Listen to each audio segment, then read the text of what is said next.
지난주에 이스라엘의 전설적인 지도자 모세의 부르심에 대해서 생각해 봤습니다. 사랑하는 성도 여러분, 택함받은 주의 백성들은 하나님이 우리의 아버지가 되시지 않습니까?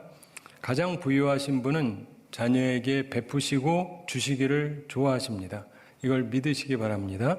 그래서 그의 백성들에게 젖과 꿀이 흐르는 땅, 가나안 땅도 주셨습니다. 근데 모세와 함께하던 백성들은 이걸 안 믿었어요. 그래서 광야에서 살다가 죽었습니다.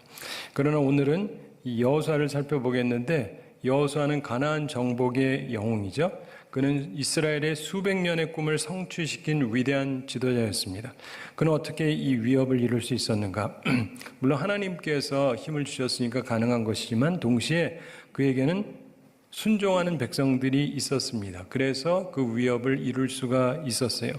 백성들이 얼마나 그를 전적으로 협조했는지를 여호수아 1장 18절에서 설명합니다. 오늘 읽지 않았지만 뒤에 나오죠. 누구든지 당신의 명령을 거역하며 당신의 말씀을 순종하지 않은 자는 죽임을 당하리니 오직 강하고 담대하소서, 이렇게 얘기합니다. 백성들이 그야말로 전폭적으로 지지합니다. 당신의 말을 순종하지 않는 사람은 사형시키겠습니다 라고 얘기를 해주는 거예요. 얼마나 전폭적인 순종을 했는지를 보여주죠. 그리고 그들은 하나님의 말씀을 믿었어요. 그래서 그들은 모두 그대 하나님께서 주시는 엄청난 걸 얻었습니다. 자기 부모 세대는 아무도 얻지도 못한 것이지만 이들은 다 얻었습니다. 물론 여호수아가 훌륭한 지도자였지만 그를 따르던 사람들이 좋은 마음을 가졌기 때문에 가나안 정복이 가능했던 것입니다. 1세대 중에는 여호수아와 갈렙만이 얻은 거잖아요. 제가 가장 좋아하는 성경 인물 중에 하나가 바로 이 여호수아입니다. 여호수아는 순종하는 백성들과 함께 했기 때문에 비전의 땅 가나안을 얻었습니다. 그래서 저는 여호수아와 같은 사람이 되고 싶습니다. 바르게는 우리 교회가 여호수아와 함께하던 백성들과 그런 같은 성도들로 구성된 교회가 되기를 소망합니다.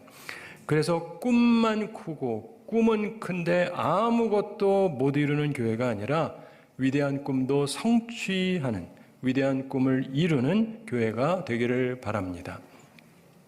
오늘 말씀에서 보면 하나님께서 여호수아를 부르신 때가 노아나 모세를 부르던 때하고 또 다릅니다. 하나님께서 부르시는 때가 사람마다 다르다는 것을 보게 됩니다.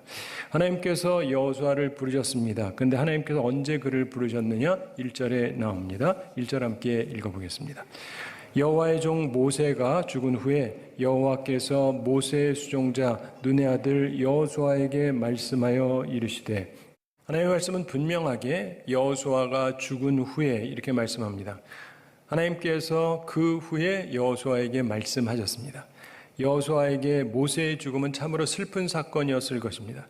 그가 수십 년을 섬겨왔던 지도자 모세의 죽음, 그에게 큰 슬픔이었을 텐데, 그런데 특이한 것은 바로 그 일이 일어났기 때문에, 바로 그것 때문에 여호수아의 때가 임했던 것입니다. 여호수아의 때는 모세가 죽은 후였습니다. 어떤 의미에서 그에게 큰 슬픔이 있던 날이 바로 그에게 사명이 주어진 중요한 날이었습니다. 사랑하는 성도 여러분, 내가 슬플 때, 내가 괴로울 때 오히려 그때가 하나님의 부르심의 때가 될 수도 있다는 사실을 기억하시기 바랍니다. 한 가지 분명한 것은 하나님의 부르심은 한 사람 부르고 끝나시는 게 아니에요. 하나님의 일은 계속 이어져 갑니다. 하나님은 영원하신 분이기 때문입니다. 그러니까 지도자 하나가 있고 없는 것으로 중요한 게 아니에요. 하나님은 계속 각 시대마다 하나님의 사람을 들어서 쓰십니다. 과거에 어떤 분들이 쓰였던 것은 말 그대로 과거입니다. 오늘 이 시대에는 바로 오늘 이 시대를 살아가는 우리를 통해서 하나님께서 일을 하시는 것입니다. 하나님께서 부르시고 사명을 주시는 내용이 무엇이냐? 2절에 나오는데 2절 함께 읽어보겠습니다. 내 종 모세가 죽었으니 이제 너는 이 모든 백성과 더불어 일어나 이 요단을 건너 내가 그들 곧 이스라엘 자손에게 주는 그 땅으로 가라. 아멘. 하나님의 부르심과 명령은 이스라엘 백성들과 더불어서 일어나서 요단강을 건너가라, 이렇게 말씀하십니다. 가나안을 정복하라는 말씀이죠. 근데 좀 특이한 것은 이것은 모세 때문에도 하면 안 되는 거였어요. 그러니까 하나님께서 모세가 죽으니까 이제 해라, 이렇게 말씀하십니다. 모세는 그거를 누리지 못하게 하겠다, 이게 하나님의 뜻이었어요. 이해가 되시죠? 예. 그 훌륭한 사람이었지만 그도 범죄한 게 있어서 하나님께서 결코 모세는 그걸 누리지 못하게 하겠다. 이제 그가 죽었다. 그가 누리지 못할 것이다. 그러나 너희들이 가서 얻고 누려라. 이런 말씀이에요. 전 세대가 다 이루지 못한 일을 이루는 것이 사명이 되었습니다. 마찬가지로 우리에게도 하나님의 사업이 맡겨지는 것입니다. 하나님께서 이렇게 사명을 주시면서 여호수아에게 약속을 해주십니다. 우리는 본문에서 여호수아에게 주어진 3가지 중요한 약속을 볼 수 있습니다. 나중에 다시 한번 살펴보세요. 집에 가셔서. 첫째는 일반적인 약속입니다. 3절 4절에 나오는 말씀인데 너에게 주었다. 저희 지경이 될 거다. 이런 말씀입니다. 3절 함께 읽어보겠습니다. 내가 모세에게 말한 바와 같이 너희 발바닥으로 밟는 곳은 모두 내가 너희에게 주었노니. 4절도 함께 읽어보겠습니다. 곧 광야와 이 레바논에서부터 큰 강, 곧 유브라데 강까지 해쪽 속의 온 땅과 또 해지는 쪽 대해까지 너희의 영토가 되리라. 아멘. 3절과 4절은 일반적인 약속입니다. 모두에게 주어진 약속이죠. 가나안 땅을 얻게 됩니다. 근데 두 번째 약속이 있는데 이건 개인적인 약속이에요. 이스라엘 전체가 아니라 바로 여호수아 개인에게 주셨던 약속인데 5절과 6절에 있는 말씀입니다. 너의 평생에 너를 능히 당할 자가 없을 것이다. 그리고 함께 하나님이 있을 것이고 떠나지 아니하고 버리지 아니하실 것이다. 땅을 얻게 하겠다. 이런 말씀이 나오고 있습니다. 5절 함께 읽어보겠습니다. 내 평생에 너를 능히 대적할 자가 없으리니 내가 모세와 함께 있었던 것 같이 너와 함께 있을 것임이니라. 내가 너를 떠나지 아니하며 버리지 아니하리니. 6절도 함께 읽어보겠습니다. 강하고 담대하라. 너는 내가 그들의 조상에게 맹세하여 그들에게 주리라 한 땅을 이 백성에게 차지하게 하리라. 아멘. 특이한 것은 하나님께서 평생이라는 말을 하면서 보장하시는 약속을 한 사람은 신구약 전체에 딱 2명밖에 없습니다. 그 하나가 솔로몬이고 다른 하나가 여호수아죠. 물론 여호수아가 앞서는 사람이고 후에 솔로몬이 한 번 더 받습니다. 열왕기상 3장 13절에서 하나님께서 솔로몬에게 내가 구하지 아니한 부귀와 영광도 내게 주노니 내 평생에 왕들 중에 너와 같은 자가 없을 것이라 이렇게 말씀하시는 일이 이후에 나옵니다. 그런데 그에 앞서서 여호수아에게 평생을 보장하는 약속을 해 주셨습니다. 하나님께서 내 평생을 보장하시는 약속을 하신다. 이건 그만큼 대단한 말씀입니다. 너의 평생에 너를 능히 대적할 자가 없을 것이다. 이런 개인적인 약속을 주셨습니다. 그리고 모세와 함께 있었던 것처럼 함께 있으실 것이고 그를 떠나지 아니하실 것이고 버리지 아니할 거라고 분명히 말씀하십니다. 그리고 조상에게 맹세한 땅을 차지하게 하겠다고 말씀하십니다. 귀한 말씀드립니다. 사명을 완수할 수 있게 해주겠다. 이런 말씀입니다.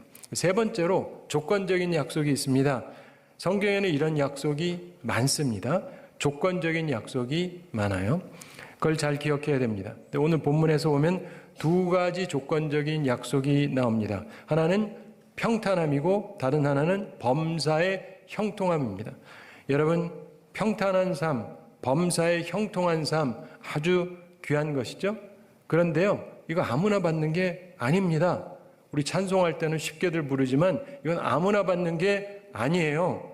8절 후반에서 말씀합니다. 그리하면 내 길이 평탄하게 될 것이며 내가 형통하리라. 그리하면 조건이 있는 거예요. 그냥 믿는 사람에게 무조건 평탄한 삶, 무조건 형통한 삶이 주어지는 것이 아니라 그리하면 하나님의 말씀대로 지키면 조건적이라는 걸 항상 기억하셔야 되는데 이 평탄과 범사의 형통함이라는 것은 굉장히 큰 축복입니다. 보통 사람은 절대로 누리지 못합니다. 교회 다니는 대부분의 사람들이 누리지 못하는 겁니다. 첫째, 평탄하게 될 것이라는 약속이 있죠. 8절 후반에 그리하면 내 길이 평탄하게 될 것이며 이렇게 말씀하는데 신약과 구약을 전체를 통틀어서 개인적으로 이 평탄케 되는 약속이 언급된 사람이 딱 2밖에 없어요. 제가 직접 찾아봤거든요. 한 사람이 바로 여기 나오는 여호수아고 다른 한 사람은 바로 예수님이에요. 예수님 빼놓고는 사람 중에서 이 약속 받은 사람은 이 사람 하나밖에 없어요. 그만큼 귀한 겁니다. 평탄함이라는 게요, 다 있는 게 아니에요. 여러분, 예수 믿고 나니까 항상 평탄하게만 하시죠? 아니잖아요. 근데 왜 그러냐? 그게 이렇게 아무에게나 주어지는 게 아니라니까요. 그 다음에 두 번째 조건적인 약속인데 어디로 가든지 형통할 거다, 이런 말씀입니다. 자, 8절 후반에 그리하면 내 길이 평탄하게 될 것이며 내가 형통하리라, 이렇게 말씀하죠. 자, 보면은 우리의 삶 가운데서 7절 후반에도 그리하면 어디로 가든지 형통하리니, 이런 말씀도 나오는데 이게 조건적인 약속이에요. 어떤 일에 형통한 것을 제외하고 어떤 부분에선 형통할 수 있죠. 범사에 형통함이 언급된 사람은 신구약 전체에 4명밖에 없습니다. 이것도 제가 다 찾아봤거든요. 첫째가 요셉입니다. 창세기 39장 23절에 하나님께서 요셉이 범사에 형통케 하셨더라. 요셉이 처음 나오는 사람이고, 두 번째가 바로 본문의 여호수아입니다. 세 번째가 왕 중에 히스기야 왕입니다. 여호와께서 저와 함께 하시며 어디로 가든지 형통하였더라, 이런 말씀이 나와요. 이 히스기야 왕이 죽을 병에 걸렸었죠. 근데 하나님께 간구했더니 하나님께서 들으시고 15년 더 연장해서 살 수 있게 해주셨다. 그래서 유명한 왕이지 않습니까? 그 외에는 예수님, 그리고 하나님의 말씀, 즉 예수님이 해당이 돼요. 자, 그렇다면 성경을 통틀어 봤을 때 평탄함과 범사의 형통함에 대해서 함께 언급된 사람은 딱 둘밖에 없다는 말이에요. 구약의 한 명, 신약의 한 명. 구약의 여호수아, 신약의 예수님. 특이한 것은 여호수아와 예수는 같은 이름의 뜻을 가졌습니다. 여호수아는 구원자라고 하는 히브리식 이름이고 예수는 역시 구원자라고 하는 헬라식 이름입니다. 같은 뜻이에요. 그래서 여호수아는 신약의 예수님을 예표합니다. 저희 여호수아에게 주어진 약속, 조건적이긴 하지만 여전히 매우 중요한 약속입니다. 이건 보통 사람에게 주어졌던 약속이 아니에요. 그리고요, 절대적으로 주어졌던 적은 아무에게도 없어요. 조건적으로만 주어진 것이지. 성경에 예수님을 제외하고는 여호수아에게만 주어진 것인데, 근데 이 놀라운 약속은 우리에게도 유효한 것입니다. 성경 말씀은 그런 거거든요. 따라서 우리도 그 조건을 채우면 이 놀라운 약속에 들어갈 수 있습니다. 그걸 믿으시기 바랍니다. 그러니까 뭔지를 알고 지키셔야 되겠죠. 우리가 인생 살아가면서 어떻게 삶의 길이 평탄하고 형통할 수 있을까 고민하게 됩니다. 때로는 교회가 왜 평안하지 않은지, 왜 형통하지 않은지 의아해하죠. 어떤 때는 가정이 왜 평안하지 않은가, 왜 형통하지 못하나 의문을 갖죠. 또 어떤 때는 사업 또는 직장 생활이 왜 평안하지 못한가, 왜 형통하지 못한가, 이런 질문을 갖습니다. 그리고 무엇보다도 중요한 남는 질문, 그럼 어떻게 하면 되는가? 도대체 어떻게 해야 나의 삶, 나의 가정, 나의 사업, 나의 교회, 그리고 우리나라가 평안하고 형통할 수 있는가? 이런 질문을 하게 됩니다. 자, 어떻게 하면 됩니까? 그 조건은 무엇입니까? 오늘 성경 말씀을 보면서 답을 찾으셔야 돼요. 흔히 생각하는 기도가 아닙니다. 7절, 8절에 이 말씀이 나오죠. 이건 세 가지로 정리할 수 있습니다. 특별히 7절과 8절이 중복되는 말씀이기 때문에 8절이 중요합니다. 8절 함께 읽어보겠습니다. 이 율법책을 내 입에서 떠나지 말게 하며 주야로 그것을 묵상하여 그 안에 기록된 대로 다 지켜 행하라. 그리하면 내 길이 평탄하게 될 것이며 내가 형통하리라. 아멘. 세 가지를 기억하고 지켜야 됩니다. 오해하지 마십시오. 기도가 아니라고 했다고 해서 기도 안에 이르지 마세요. 기도는 하셔야 되는 거고. 첫째, 이 율법책을 내 입에서 떠나지 말게 하며, 이렇게 말씀하죠. 하나님 말씀이 내 입에서 떠나지 말아야 된다. 우리는 우선 내 입의 말을 점검해 봐야 돼요. 내 입술의 말이 주님께 연락될 만한가? 내 입에 하나님 말씀이 항상 있는가? 그저 세상적인 말만 하고 악만 내뿜어대고 맨날 남 비난만 하고 불평불만만 하고 원망만 하고 이러고 있지 않은가? 이래서는요, 평탄한 삶, 형통한 삶을 살 수가 없습니다. 사랑하는 성도 여러분, 시편 1편에서 복 있는 사람은 오직 여호와의 율법을 즐거워한다, 이렇게 말씀하죠. 여러분, 하나님의 말씀을 사랑하셔야 돼요. 네. 두 번째로 주야로 그것을 묵상하여, 이렇게 말씀합니다. 하나님의 말씀을 주야로 묵상해야 된다. 하나님의 말씀을 아침 저녁으로 묵상해야 된다.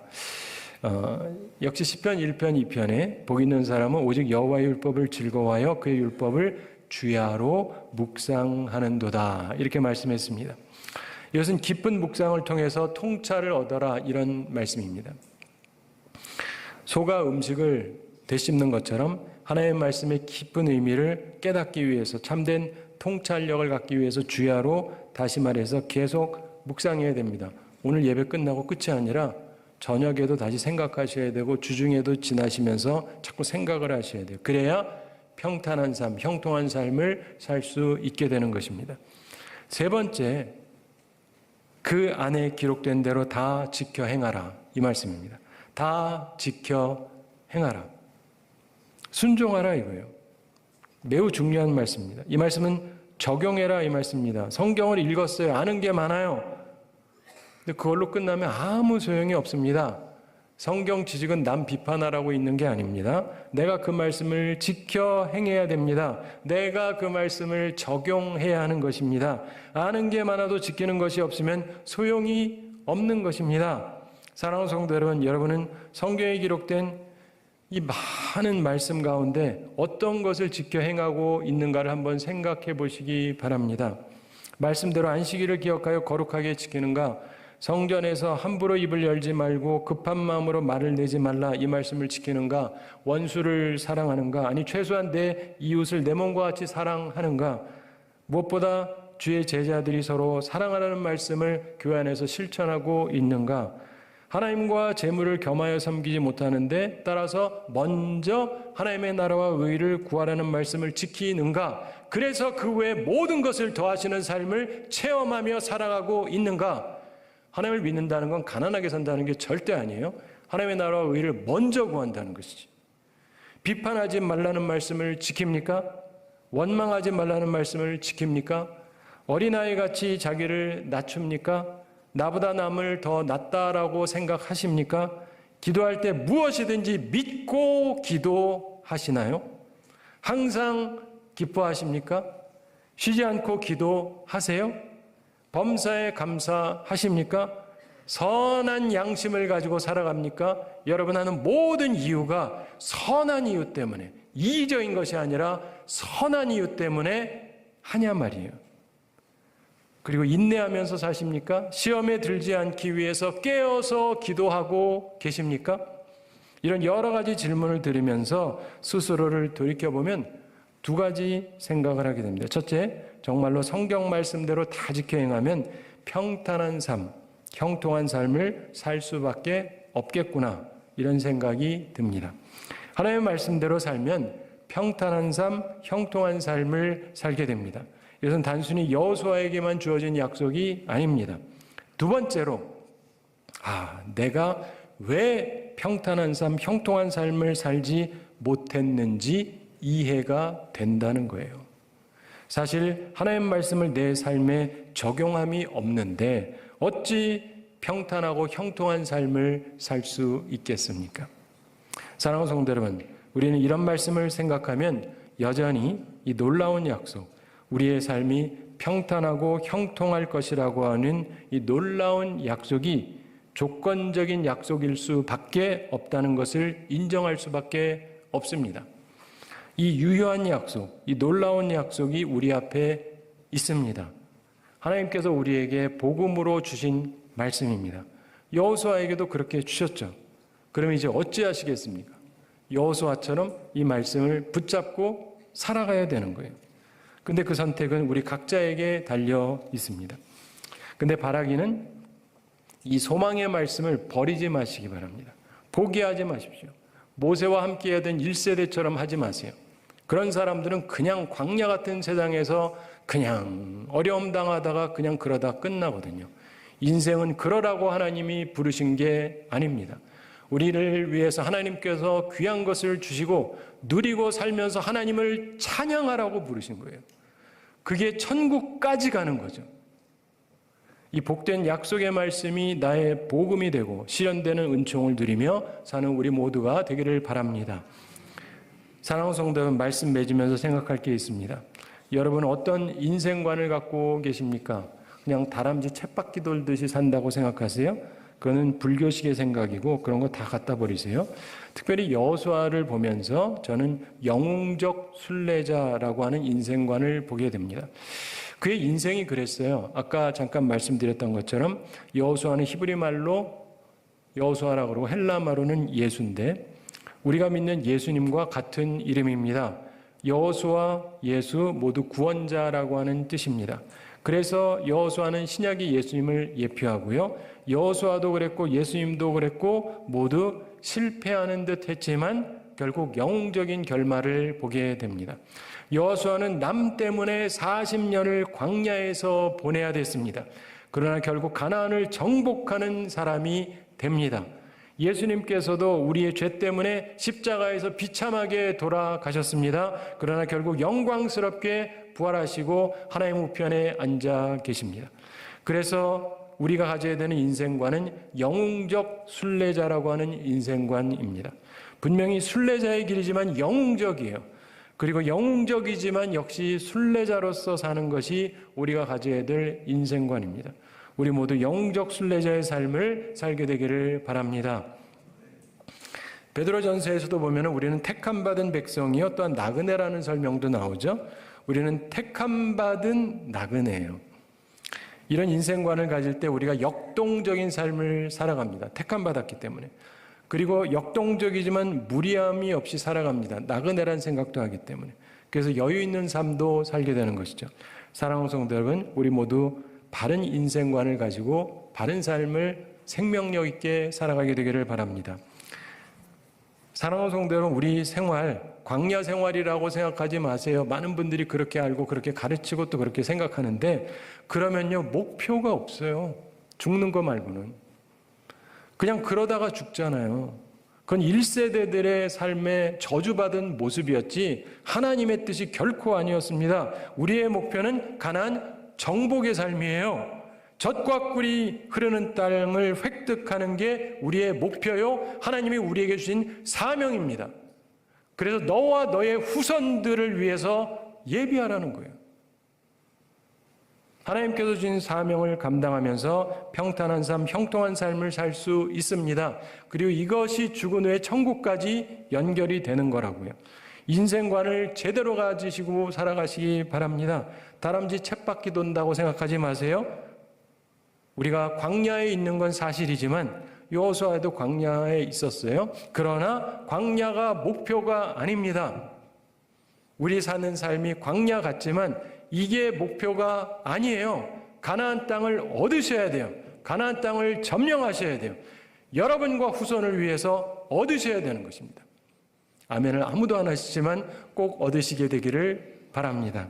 네. 마지막으로 한 가지 이야기 말씀드리면서 오늘 말씀 마치겠습니다. 이런 말이 있습니다. 하나님이 함께 하시면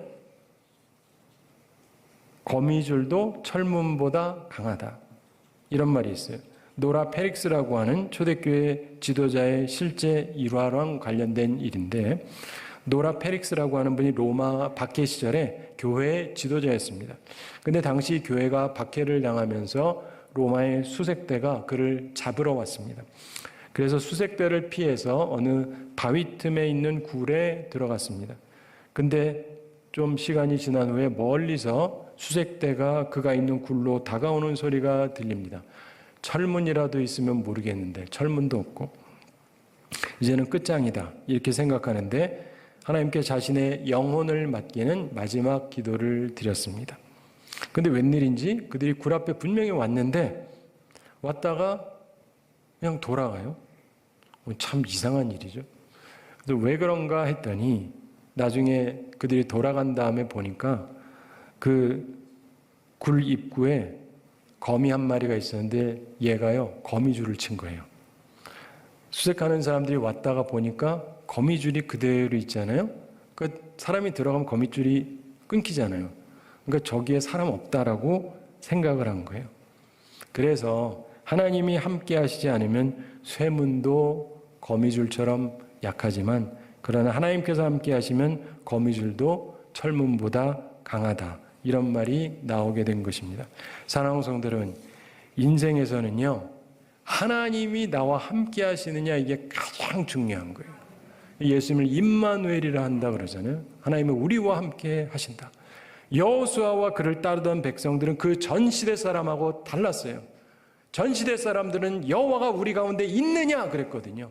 그러나 여호수아와 함께하던 사람들은 하나님을 의지했어요. 철저하게 의지합니다. 그분 말씀대로 나아갔어요. 그리고 승리했습니다. 우리 함께 여호수아를 본받아서 살게 되기를 바랍니다. 그리고 그를 따르고 협력했던 백성들처럼 살게 되기를 바랍니다. 예수님도 그러셨죠? 그의 소수의 제자들도 그랬습니다. 그래서 하나님께서 우리에게 주신 한 번밖에 없는 인생, 후회 없이 사랑하는 영웅적인 순례자가 되는 우리 모두가 되기를 우리 주님의 이름으로 축원합니다.